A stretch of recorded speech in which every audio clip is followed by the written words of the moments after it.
Ya. Eh, lo vamos a admitir a guardia. Está ingresando.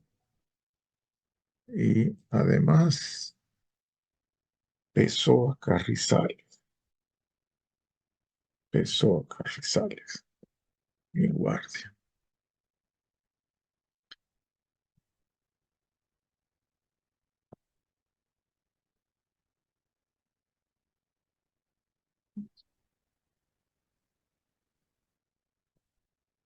Ya. ¿Están mirando mi pantalla, jóvenes? Sí, Lisa. Ya. Bueno, entonces vamos a iniciar la exposición.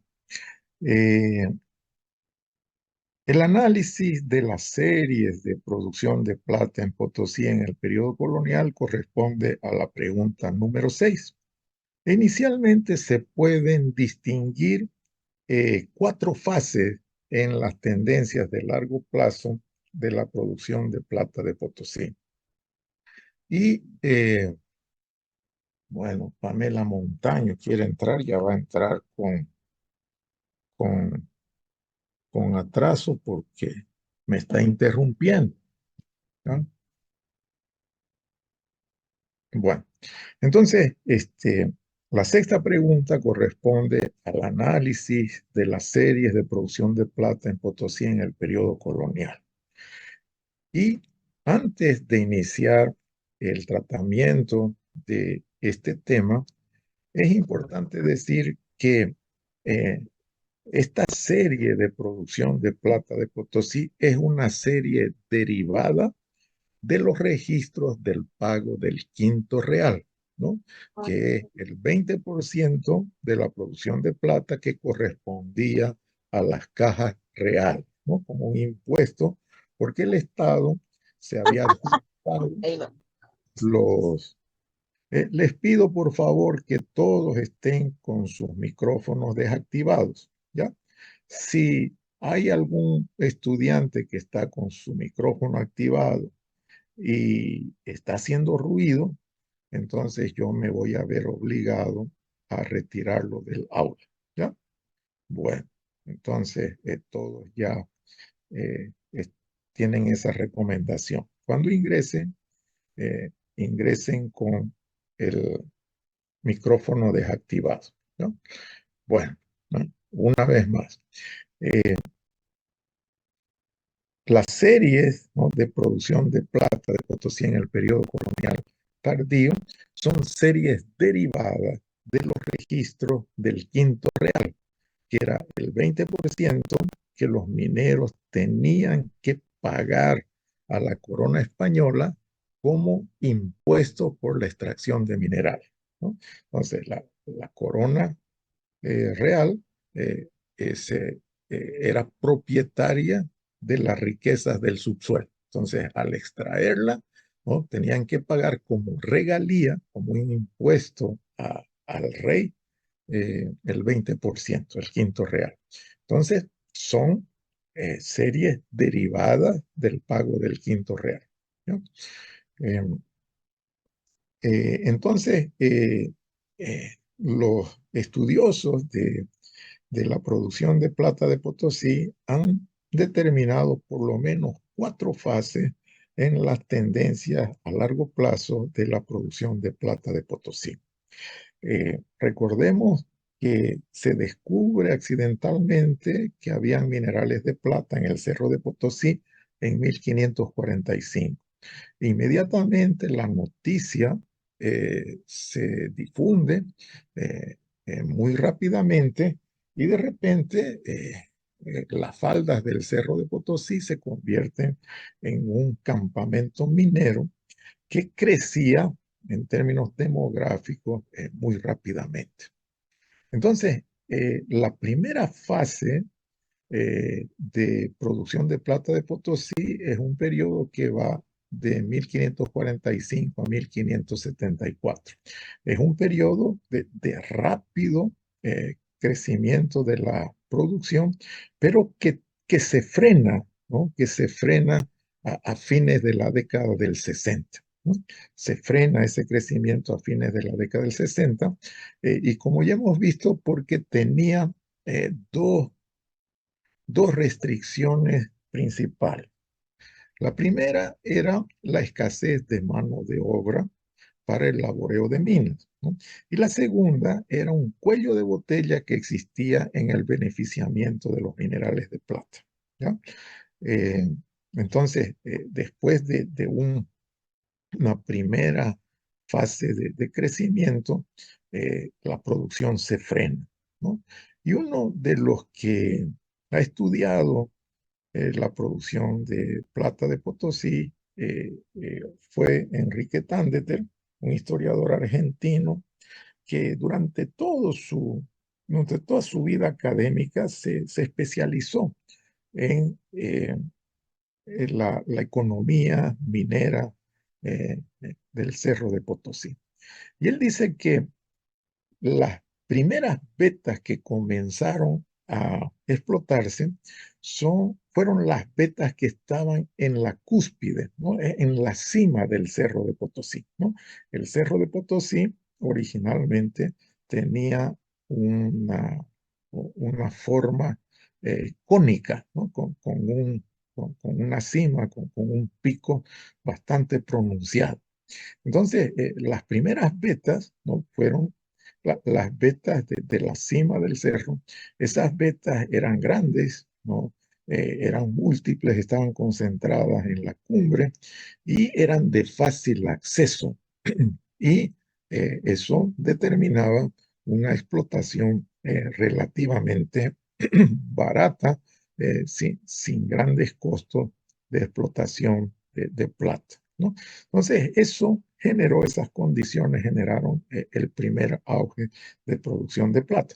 Pero la producción se fue frenando hacia fines de la década del 60, del siglo XVI, ¿no? Y fue entonces que el virrey Toledo fue nombrado, eh, Francisco de Toledo fue nombrado virrey del Perú, llegó en 1570 y tenía que resolver los problemas que impedían, ¿no?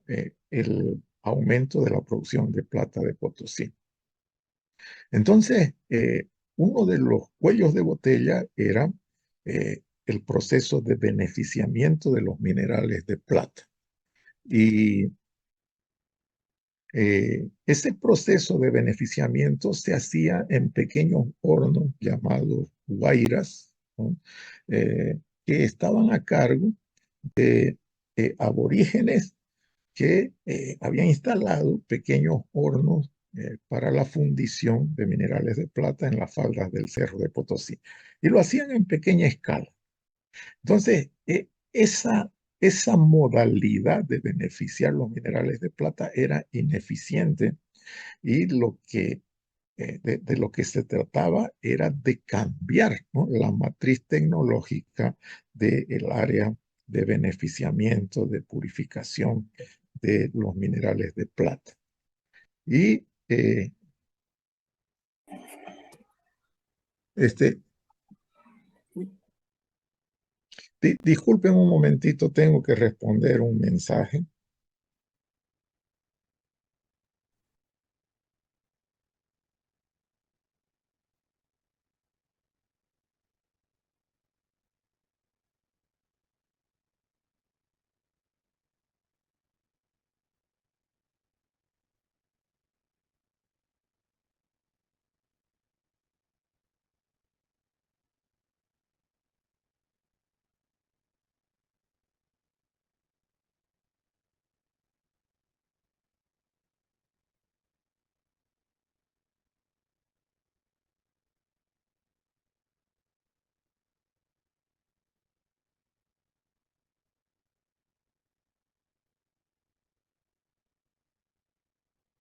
Ya, van a disculpar.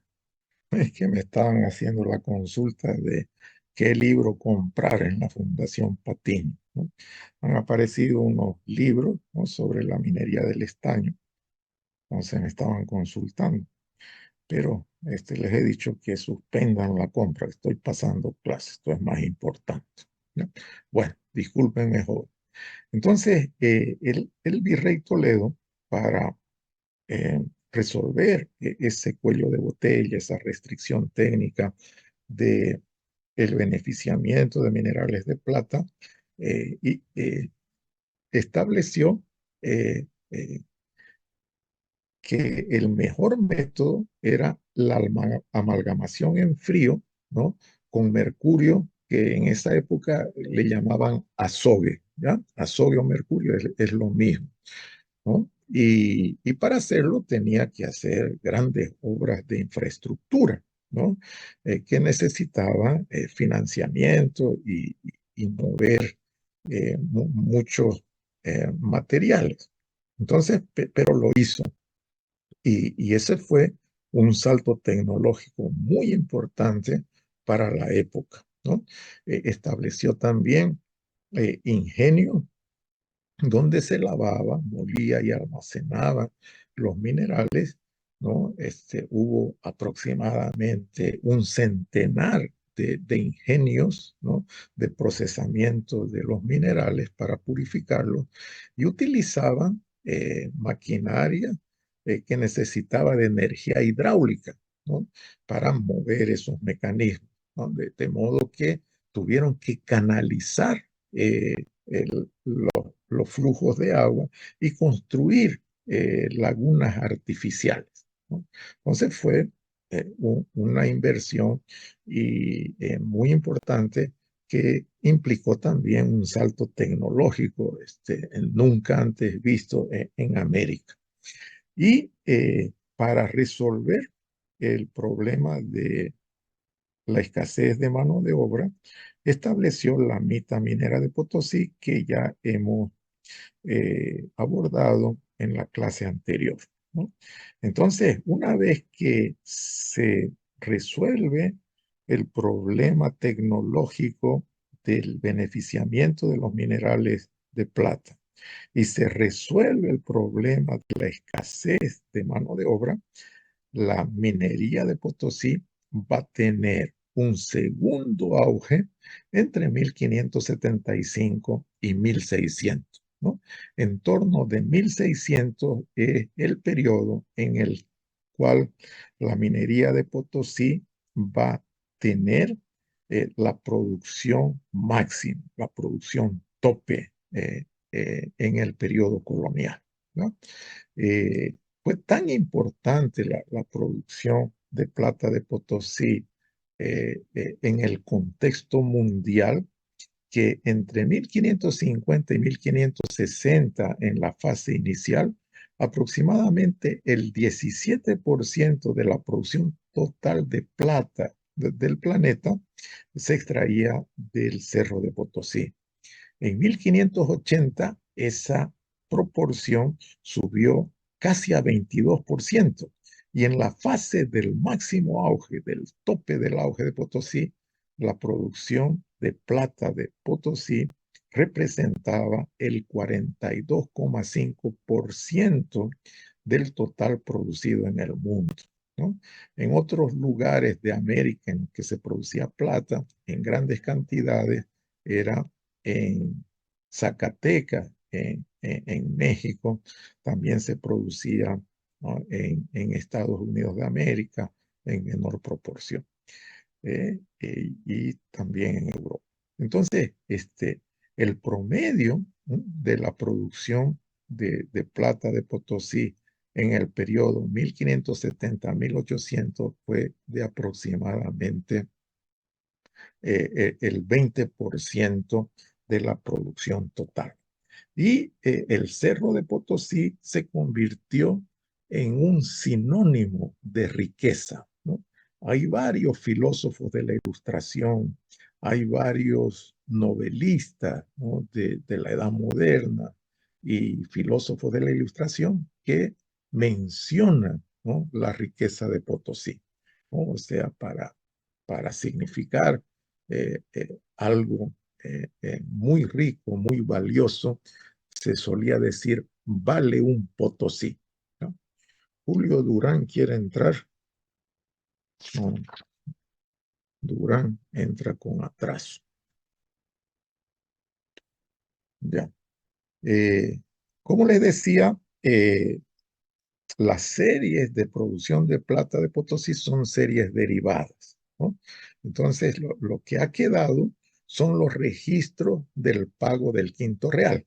Entonces, con base en la recaudación del quinto real, se puede ver que en la fase de máxima producción se producían, se pagaba a la corona española, a las cajas reales, alrededor de 830.000 pesos ensayados por año, ¿ya? Pero hacia mediados del siglo XVII, esos 830.000 pesos por año no llegaban a 500.000. Es decir, se había reducido al 60% de lo que fue en el periodo de auge y a fines del siglo XVII, esos pesos ensayados que se pagaban como impuesto del quinto real se habían reducido a 300.000, es decir, aproximadamente al 36% de lo que fueron en su periodo de auge, ¿ya? Eh, entonces, eso es muy importante, ¿no? Eso nos da la idea, en primer lugar, de la importancia relativa de la producción de plata de Potosí en el periodo colonial en el contexto mundial. Y nos da también una idea de que el siglo XVII fue un siglo de declinación secular de la producción de plata de Potosí. Eh, Tomando en consideración que eh, la serie de producción de plata es una serie derivada del pago del impuesto del quinto real. La tercera fase, como ya hemos visto, es una fase de declinación, el siglo XVII hasta la tercera década del siglo XVIII. Se han dado diferentes explicaciones del por qué esta tendencia a la declinación secular. Hay una explicación de un historiador italiano cuyo nombre es Ruggiero Romano, que sostiene que la caída de la demanda europea de metales preciosos fue determinante para la disminución de la producción de plata de Potosí. Me esperan, por favor, un momentito. Voy a traerme un vaso de agua porque de nuevo estoy con problemas en la garganta.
Gracias, jóvenes.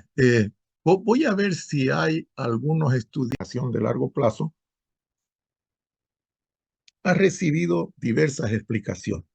Una de ellas es la de Ruggiero Romano, que enfatiza el hecho de que la demanda por metales preciosos en Europa disminuyó debido a que Europa entró en un periodo de crisis secular.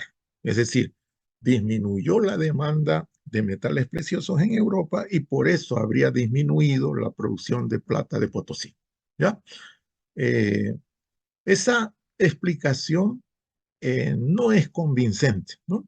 Yo prefiero alinearme, ¿no?, a una explicación que dio Carlos Sempa da Suadurian en un ensayo muy interesante, cuyo libro titula El sistema de la economía colonial, mercado interno, regiones y espacio económico. Carlos Empeda Saduria es un historiador argentino de origen armenio, que en la actualidad debe estar en los 85, eh, casi 90 años ya, ¿no? Que dedicó toda su vida a estudiar el mercado colonial, ¿ya? Adriana Miranda está queriendo ingresar, la vamos a dejar ingresar para que no me reclame después como me va a reclamar seguramente Guíbar. Me están notificando de que tenemos 10 minutos y me van a cortar la primera sesión. Entonces, como no vamos a terminar, les pido que reinicie, eh, que vuelvan a ingresar con el mismo enlace, ¿ya? Me van a cortar, seguramente yo ni me voy a dar cuenta. Entonces, tras que me corten, yo voy a reiniciar la sesión y ustedes ingresan con el mismo enlace. Entonces, a mí me simpatiza más, me convence más la explicación de Carlos Empeda Saluria, que enfatiza aspectos internos, ¿no? a la economía colonial como las causas de la declinación de la producción de plata de Potosí. En primer lugar, Carlos Empeda Saduria eh, señala que a lo largo del siglo XVII, la ley del mineral, es decir, la pureza de los minerales extraídos, declinó, ¿ya? Declinó. Cuando eso ocurre en la minería, los rendimientos son decrecientes y los costos, no solo de extracción, sino de beneficiamiento también aumentan, ¿no? Es decir, se explotaba yacimientos de plata cada vez más profundos y de menor ley, ¿no? Eso aumenta los costos de extracción y los costos de purificación de beneficiamiento. Además de eso, había minas que estaban eh, inundadas, habían minas que necesitaban de rehabilitación, ¿no? Y no había capital suficiente como para financiar esas obras de infraestructura y rehabilitación minera, ¿ya? Recordemos, los banqueros estaban en Lima, ¿no? Y al parecer hubo una escasez de capitales eh, eh, para financiar esas obras de infraestructura en Potosí. Además de eso, comenzó a escasear el mercurio, ¿no? El azogue, que era necesario para la purificación de minerales a través del sistema de amalgamación en frío. El mercurio se extraía de las minas de Huancavelica que estaban situadas en territorio peruano, ¿no? Entonces comienza a faltar mercurio, entonces los mineros de Potosí se ven obligados a importar mercurio de las minas de Almadén en España. Pero ahí había una dificultad porque eh, la minería mexicana, localizada en la región de Zacatecas, estaba en una fase expansiva. Entonces demandaba mucho mercurio y los productores de mercurio español preferían venderlo a México, ¿no? Y lo que llegaba a Potosí de Europa era muy poco, era insuficiente. Entonces, faltó materia prima para realizar el proceso de purificación de los minerales. Además de eso, hubo escasez de mano de obra. De los 13.500 mitayos que inicialmente comenzaron a ir a Potosí como trabajadores eh, forzados, porque no iban por su voluntad, ¿no? Iban forzados y además el trabajo era gratuito hasta 1.600. Ese número de mitayos de 13.500 con que inició el proceso durante la gestión del virrey Toledo fue disminuyendo considerablemente a medida que fue pasando el tiempo, ¿no? Y a fines del siglo XVII, de esos 13.500 que acudían anualmente a Potosí, el número había disminuido aproximadamente a 3.000, ¿no? Además de eso, apunta Carlos Zémpada Sadurian, impuestos que cobraba la corona española era un impuesto ciego, era el quinto real, el 20% sobre la producción. Y a medida en que los costos, ¿no?, aumentaban y la producción disminuía, entonces el impuesto del quinto real, que era un impuesto sobre la producción, se tornó excesivo y jamás, ¿no?, se pensó en disminuirlo, ¿ya? Entonces, esa tercera fase, que es la declinación secular, se explica por estas razones que esgrime el historiador argentino de origen armenio Carlos Sempa Achaduri. La última fase es una fase de recuperación de la producción, ¿no? Pero no es una fase de recuperación plena, ¿no?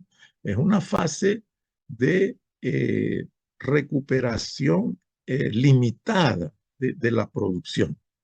Montero Cerezo quiere entrar, ya había entrado, parece que tuvo problemas con su internet, ¿no? La cuarta fase es de recuperación, ¿no? Pero no de una recuperación plena, sino de una recuperación parcial, ¿no? Y esto a partir de la tercera década, cuarta década del siglo XVIII, ¿ya? A partir de 1730 hasta el inicio de la Guerra de la Independencia. Periodo de recuperación, pero una recuperación parcial. Eh, Esta recuperación ha recibido también una diversidad de explicación. Eh, Hay una de Richard Gardner que la publicó en The American Historical Review en 1988, ¿ya? ¿Y qué es lo que dice Gardner? Lo que dice Gardner es que esta recuperación de la producción de plata de Potosí se explica sobre todo por la sobreexplotación de la mano de obra indígena, ¿no? Yo particularmente no estoy de acuerdo con Gardner porque en esa época eh, la, el, el número de mitayos que concurrían a Potosí estaba disminuyendo, ¿no? Estaba disminuyendo. Y no hay noticias de que las condiciones de trabajo de los mitayos hubiera cambiado para hacerla más onerosa. Entonces, yo pienso que la interpretación de Gardner no tiene sustento en documentación confiable y está más que todo guiada por su ideología, que al parecer es una ideología de izquierda, ¿ya? Es una ideología marxista, al parecer, ¿ya? Entonces, no pienso que Gardner tenga razón de explicar la recuperación de la producción de la minería potosina por la sobreexplotación de la fuerza de trabajo. Yo pienso que puede haber una explicación alternativa vinculada a las reformas institucionales que se produjeron en América a raíz del cambio dinástico que se operó en la corona española, ¿no? Cuando asumen los Borbones en reemplazo de los Austrias, ellos traen toda una mentalidad afrancesada de gestión pública, ¿no? Y hay un cambio, ¿no?, de la burocracia colonial asociada a ese cambio dinástico, ¿no? Yo pienso que aunque las reformas borbónicas para reactivar la minería no se llevaron a cabo, ¿no? Yo pienso que el cambio de dirección de las rutas comerciales que gravitaron hacia el sur, debido a que en el marco de las reformas borbónicas se crea el Virreinato del Río de la Plata con capital en Buenos Aires, eso va a tener un efecto muy importante, como ya lo vimos en la clase anterior. ¿Por qué? Porque los flujos de comercio ya no van a ir hacia Lima, sino hacia Buenos Aires, van a ir hacia el sur.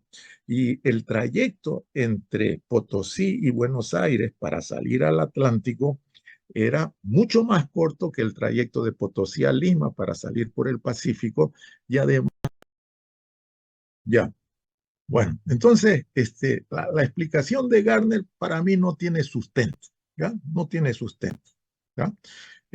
Sin embargo, la explicación institucional que apunta hacia los cambios que generó eh, eh, el cambio dinástico en España, cuando asumen los Borbones y comienzan a hacer sus reformas institucionales, políticas, esas sí tuvieron impacto en la producción de plata de Potosí. Porque cuando se crea el Virreinato del Río de la Plata con sede en Buenos Aires, entonces el flujo comercial de Potosí, ¿no? Se va a encaminar hacia el sur, ¿no? Ya no va a tener que salir por la costa del Pacífico a través de Lima. Entonces, el trayecto es mucho más corto y el camino es mucho menos escarpado, es mucho más plano. No hay que transitar por las montañas, por la cordillera de los Andes, ¿no? Y el trayecto es más corto y los costos de transporte son mucho menores, ¿ya? Entonces, disminuyen los costos de insumo, disminuyen los costos de transporte y aumentan los márgenes de utilidad que estimularon seguramente la actividad minera en Potosí, ¿no? Además de eso, se puede pensar que con el cambio dinástico en la corona española, también hubo una renovación de funcionarios reales, ¿no? Que tenían puestos administrativos en las colonias y probablemente hicieron un mejor registro de la producción de plata de Potosí, ¿no? Lo que digo es que cuando se hace un cambio, una renovación de la burocracia colonial, ¿no? En virtud del cambio dinástico en España, probablemente se desechó, ¿no? Una generación de funcionarios reales corruptos, ¿no? En la colonia. Entonces, los nuevos funcionarios de repente comenzaron a hacer un mejor registro de la producción de plata de Potosí para efectos tributarios, para efectos del pago del quinto real, ¿no? Entonces, yo pienso que eso fue lo que ocurrió, ¿no? Eso explica por qué se recuperó la producción de plata de Potosí en el periodo colonial tardío, ¿no? Este es el pasaje del libro de Celso Ramón Lorenzo, Manual de Historia Constitucional Argentina, que a mí me hace pensar que esta hipótesis es valedera, ¿no? Él dice que los costos de transporte, comparando, que eran terrestres, ¿no? Casi no había transporte eh, fluvial, ¿no? Los costos eran costos de transporte terrestre a lomo de bestia, ¿no? Entonces, lo que nos dice Ramón Lorenzo es que los costos de transporte, si salían las mercancías por Lima eran 6 o 7 veces mayores a los costos de transporte si las mercancías salían por Buenos Aires, ¿no? Entonces, ese es un dato muy importante que probablemente está asociado a eh, la reactivación de la producción de plata en Potosí. Para que tengamos una idea gráfica de las tendencias a largo plazo, eh, les muestro este cuadro que he copiado del libro de Clara López Beltrán, La Ruta de la Plata de Potosí, ¿no? Donde se muestra, se descubre minerales de plata en Potosí en 1545 y de ahí se comienza a producir, pero esa producción tiene un decaimiento a fines de la década del 60 y con las reformas laborales y tecnológicas que implanta el virrey Toledo en la minería de Potosí. La minería de Potosí tiene un auge espectacular, ¿no? Y la producción de plata de Potosí a fines del, del siglo XVI, inicios del siglo XVII, va a alcanzar su periodo de mayor producción en todos los tiempos, ¿ya? Y a partir de ahí, ¿no? A partir de 1600, se va a producir un proceso de declinación secular a largo plazo de la producción de plata, como ya hemos visto, ¿no? Esta es la primera fase, esta es la segunda fase y esta es la tercera fase muy larga de declinación secular. Y a partir de aquí, con las reformas borbónicas, tenemos una recuperación parcial de la producción de plata que concluye con el inicio de la Guerra de la Independencia, ¿no? Que generaron graves problemas para la producción de plata de Potosí. ¿Ya? Eh, Aquí tenemos eh, un, un, este, curvas ajustadas por el método de los mínimos cuadrados que muestran una tendencia declinante a partir del siglo XVII en la producción de plata. Esta es la producción del mercurio de Huancavelica, que también es declinante, sobre todo en la última fase del periodo colonial. ¿Ya? Y aquí tenemos algunos datos sobre la población de Potosí. O sea, Potosí llegó a ser primero un campamento minero, ¿no? Y después una ciudad cosmopolita y una ciudad que albergaba una población muy grande para los estándares de la época. ¿Ya? En 1625 se hizo un censo en Potosí y la población de Potosí era alrededor de 165.000 habitantes. 165.000 habitantes en 1625.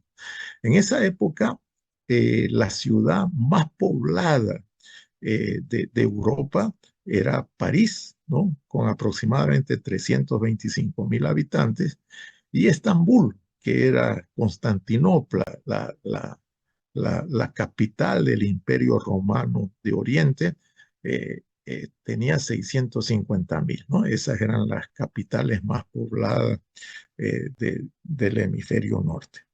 Entonces, Potosí tenía 165.000, pero a partir del siglo XVII, ¿no?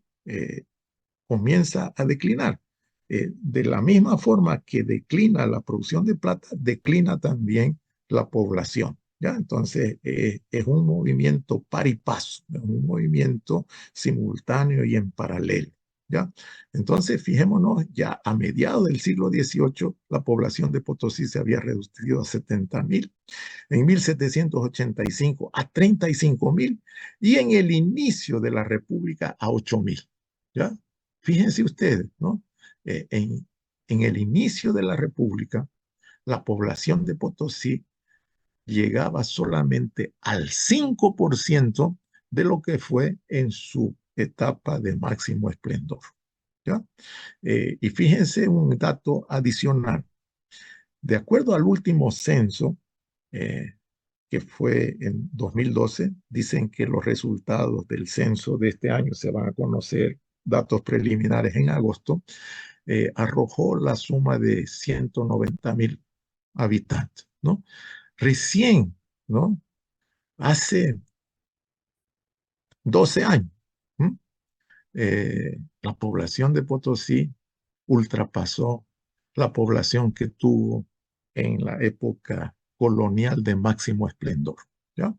Entonces, eso nos tiene que llamar la atención y, y ver que cuando la economía se basa en actividades extractivas, ¿no?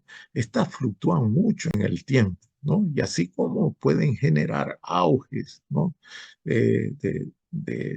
De crecimiento, de enriquecimiento, esos auges suelen ser pasajeros, ¿no? El drama de Potosí es realmente eh, sorprendente, ¿no? Fijémonos, ¿no? 165.000 habitantes en 1625 y veamos cuáles eran las ciudades más pobladas de Europa Occidental aproximadamente a mediados del siglo XVII. Está París con aproximadamente 400.000, luego está Londres, ¿no? Con 350.000, eh, con 350.000, o sea, Londres la va a alcanzar rápidamente a París, ¿no? A finales del siglo XVII, ¿no? Londres va a ser la capital más poblada de Europa Occidental. Aquí está Nápoles, ¿no? Que es un puerto, Lisboa, que es la capital de Portugal. Está Venecia, ¿no? Una ciudad comercial por excelencia desde el periodo medieval. Está Milán con 120.000, está Ámsterdam, que era un emporio económico en la Edad Moderna, con 120.000, Palermo, otra ciudad italiana, con 100.000, y fíjense Madrid, la capital del Imperio Español. Madrid, a mediados del siglo XVII, tenía 100.000 habitantes, ¿no? Mientras que Potosí tenía más habitantes que Madrid, ¿ya? Roma, ¿no? La gran capital del Imperio Romano de Occidente, tenía 100.000, y Sevilla, que era eh, la- el puerto que tenía el monopolio del comercio con América, 80.000, y así por delante, ¿ya? Entonces, el fenómeno eh, productivo y comercial de Potosí fue algo que llamó la atención de muchísimos filósofos morales, de muchísimos historiadores eh, en la Edad Moderna, de novelistas también. Entonces, era común, ¿no? Ese dicho para significar algo de, de- de mucha riqueza, ¿no? Decir vale un Potosí, ¿no? Últimamente he leído las obras de Mandeville, ¿no? Un médico que escribió eh, sobre algunos temas económicos en la Edad Moderna, y, y, y Mandeville cita, ¿no? A Potosí como un sinónimo de riqueza. Aquí hay un grabado, quizá el primer grabado que se conoce sobre el Cerro de Potosí, las faldas del cerro, que este era un campamento minero. Fíjense, arriba está una iglesia, eh, eh, pero fíjense en la figura cónica del cerro, ¿no? El cerro tiene una cúspide, ¿no? Una cúspide, tiene un pico, ¿no? El cerro de Potosí. Este es uno de los primeros grabados que fue realizado por Pedro Cieza de León, un cronista colonial. Este es un dibujo de Potosí, fíjense que tiene una cúspide y ya está horadado por todos lados. Estas son bocaminas, ¿no? Se comienza por la cúspide, pero por todos lados no se hacen perforación. Este es un dibujo que muestra la precariedad, ¿no? Con la que estaba organizado el trabajo en Potosí, y que había muchos accidentes de trabajo, condiciones insalubres de trabajo. Entonces, la gente que iba a trabajar ahí, este, trataba de no volver más, ¿no? Entonces, por eso se fugaban de los pueblos que estaban sujetos a la mitad, y cuando no morían o enfermaban y morían por enfermedad. Por otra parte, se ve el lujo, la ostentación y el derroche que se tenía en Potosí, ¿no? Eso está muy bien registrado por la gran cantidad y el lujo que tenían las iglesias de Potosí, muchas de las cuales han sido abandonadas a día de hoy. Habían academias de danza, academias de esgrima, había casas de cita, ¿no? Donde estaban, eh, donde atendían damas, ¿no? De Europa, de Asia, ¿no? Y este es un detalle, un fragmento de un cuadro que muestra el recibimiento eh, del virrey Morcillo a Potosí en una pintura de Melchor Pérez de Holguín, ¿no? Las fiestas en Potosí no duraban un día ni dos, duraban semanas y había un gran derroche de riqueza, ¿no? Que contrastaba obviamente con la penuria de los trabajos que tenían que realizar los mitayos en la mina de Potosí. Este es otro dibujo que muestra eh, los molinos, ¿no? Eh, que se utilizaban para procesar los minerales de plata de Potosí. Esta es otra, otro dibujo de 1715. Este es otro dibujo que muestra la precariedad y la peligrosidad del trabajo en el interior mina. Un dibujo que muestra los abusos a los que estaban sometidos los trabajadores sometidos a la mita. Este es un dibujo de la guaira, esos hornos que los aborígenes utilizaban para, ha llegado el famoso Eguíbar, vamos a incorporar antes de que se enoje, ¿no? Guaira, ¿no? Entonces están los pequeños hornos que el virrey Toledo va a ser sustituir por los ingenios de procesamiento de minerales de plata, ¿no? Eh, Aquí está el sistema de lagunas de Potosí. Era un sistema para generar flujos de agua, para mover los mecanismos de los grandes ingenios que eran más de 100, ¿no? En la época de auge. Este es el sistema de lagunas, un sistema hidráulico bastante complejo, todo con lagunas artificiales, ¿no? Este, eh, eh, un dibujo que muestra la forma como se transportaban los minerales, ¿no? Esto está a lomo de bestia, son llamas operadas por los indígenas.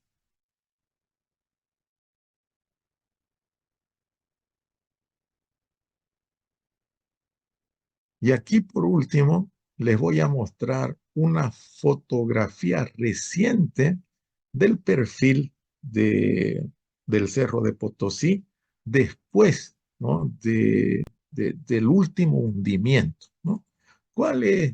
¿Qué es lo que más se nota? Que el pico del Cerro de Potosí ya no existe, ¿no? Es plano, ¿no? Es plano. O sea, sería más o menos así, ¿no? Así, ¿no? Todo ese pico se ha hundido, ¿no? Y aquí en la cúspide del Cerro de Potosí ya hay un cráter, ¿no?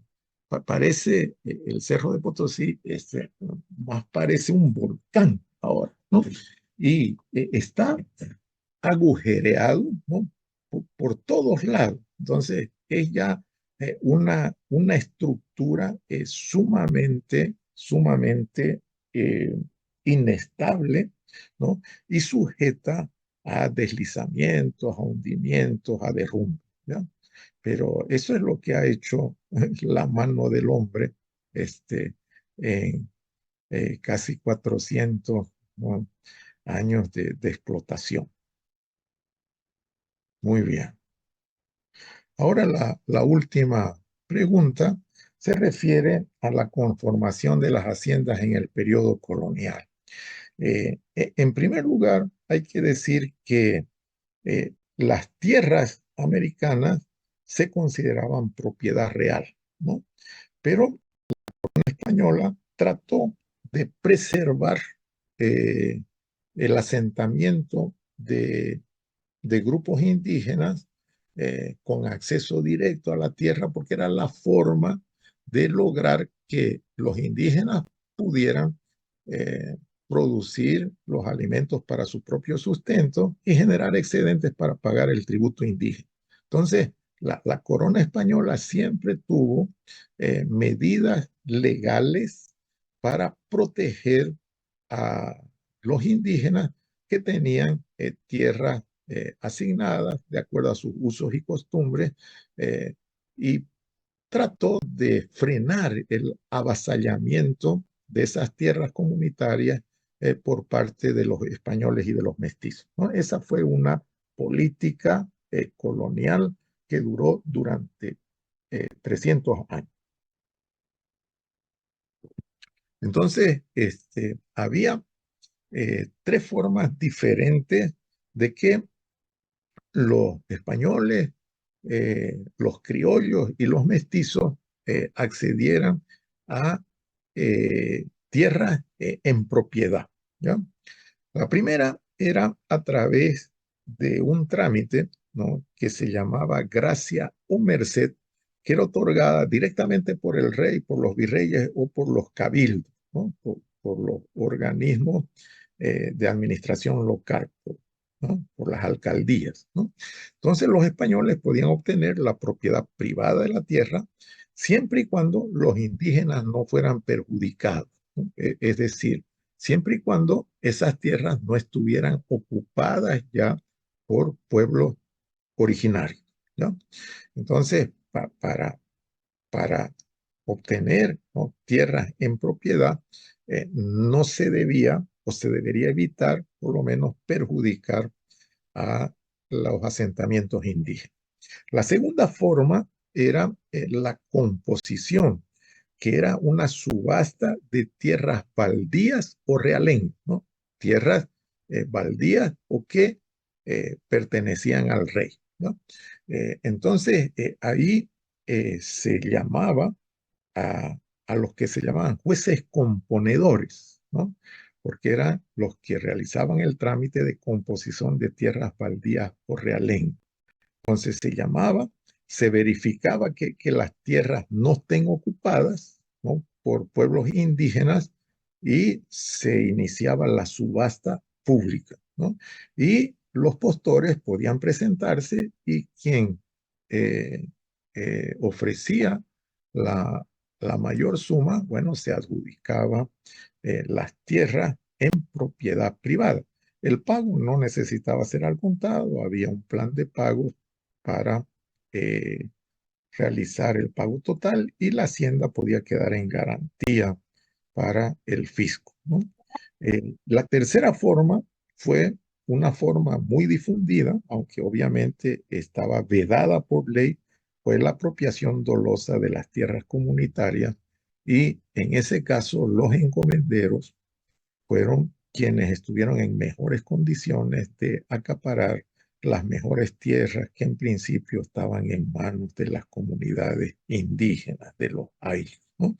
Cuando el virrey Toledo en 1570 realizó, ¿no?, un levantamiento de las encomiendas y de las propiedades eh, eh, en la audiencia de Charcas, ¿no?, constató que había muchos españoles que se habían apropiado de tierras que pertenecían a las comunidades a través de diferentes mecanismos, ¿no?, por arriendo, por compra, por ocupación.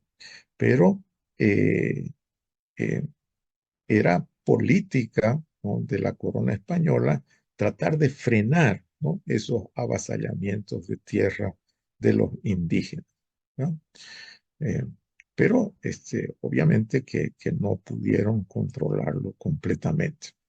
El valor de la tierra dependía de la proximidad a los mercados, ¿ya?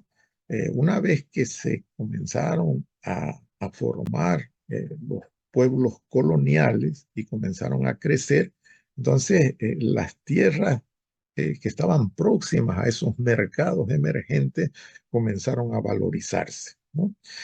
Pero también es necesario decir que las tierras sin quien las trabaje, que eran los aborígenes, prácticamente no valían nada, por más que estuvieran cercanas a los mercados coloniales. Entonces, para que una tierra tuviera valor, era necesario que dentro de los límites de esas haciendas hubiera familias de aborígenes asentados que la trabajaran.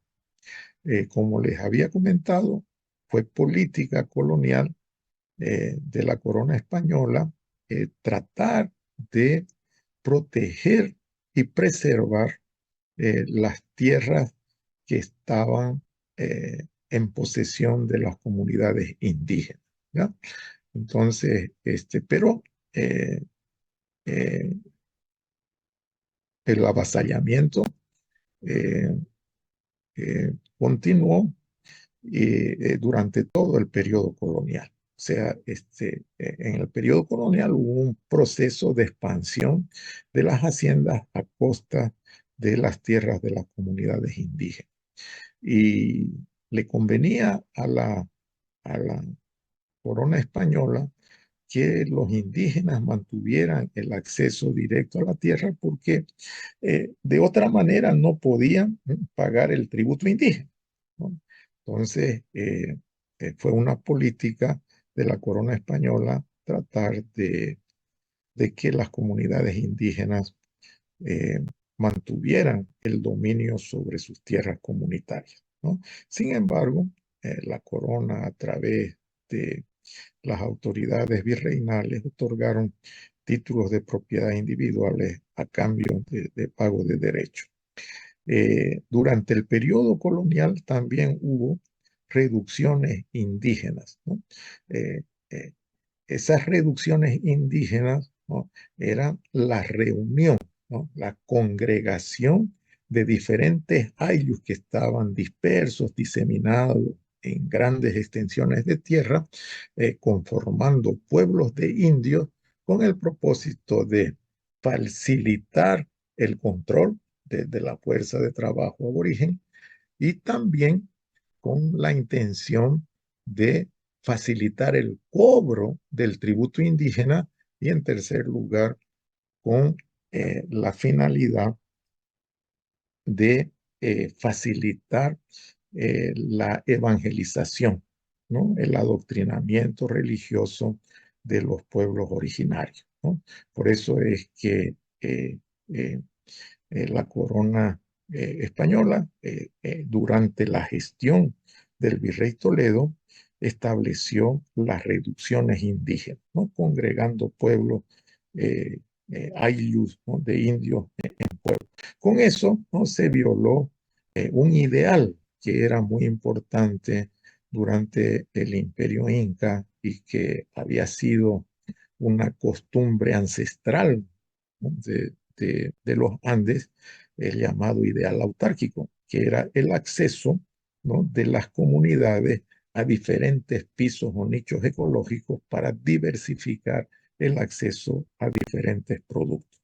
Cuando se congregan los ayllus en pueblos de indios, en reducciones indígenas, ese acceso a la diversidad de nichos ecológicos se frustra, ¿no? Además de eso, hay que volver a insistir que las primeras décadas de la ocupación, la conquista y la colonización estuvieron marcadas por el descenso demográfico sostenido, ¿no? Y ese descenso demográfico sostenido de la población aborigen facilitó la ocupación de tierras, ¿no? Supuestamente baldías por parte de los españoles. ¿Ya? Les vuelvo a mostrar esta, esta gráfica de David Cook, que como les manifesté, fue uno de los eh, historiadores que estudió con mayor rigor las noticias que se tenían sobre las estimaciones de población, que van desde los 30 millones, ¿no? hasta los 3 millones, ¿ya? Son muy dispares las estimaciones. Él dice que al contacto con los españoles, la población del Perú tenía aproximadamente 6 millones de habitantes, pero que tras el contacto, por diversos motivos, ¿no? Por la violencia de la conquista, por los rigores, ¿no? y el maltrato que recibieron los indígenas, pero también por el contagio de enfermedades para los que los pueblos aborígenes no tenían inmunidad, no tenían defensa, determinó la caída brusca de la población, ¿no? Y esa caída brusca de la población va a ir disminuyendo en intensidad con el paso del tiempo y se va a estabilizar recién en el siglo XVIII. ¿No? Recién en el siglo XVIII la población aborigen va a dejar de disminuir para estabilizarse y comenzar a crecer lentamente. ¿Ya? Bueno, jóvenes, con eso hemos terminado la unidad número 4. Como les dije, hoy o mañana les voy a pasar el cuestionario número 5 y la bibliografía de la unidad número 5 para que ustedes lo trabajen. Y al terminar el tratamiento de la unidad número 5, inmediatamente después vamos a dar el examen parcial. Así es que vayan preparándose, no lo dejen para último momento. ¿Tienen alguna pregunta, jóvenes? Tenemos todavía 6 minutos antes de que nos corten la segunda sesión de la noche.